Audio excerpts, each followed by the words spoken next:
Došli smo na ideju da uzmemo kese i da očistimo deo puta do naše kuće. Svako bi se zaustavio da pita zašto nismo zvali, hoćemo li organizovati još akcija i onda sam ja odlučila da okačim na Facebook status. Imali smo do sada 9 akcija, čistili smo jednom Lušticu, uvalu Trašte i jednom smo čistili ostrvo Cvijeća. Ljudi ne mogu da veruju da u kontinuitetu to radimo, pošto obično svi ljudi koji krenu neke akcije čišćenja obično obeležavaju određene dane u godini, a mi se trudimo da našim primjerom u stvari pokrenemo i promenimo svest ljudi.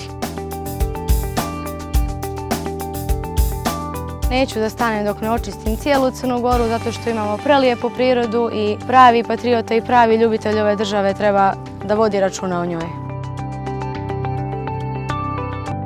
Budi primjer, uključi se.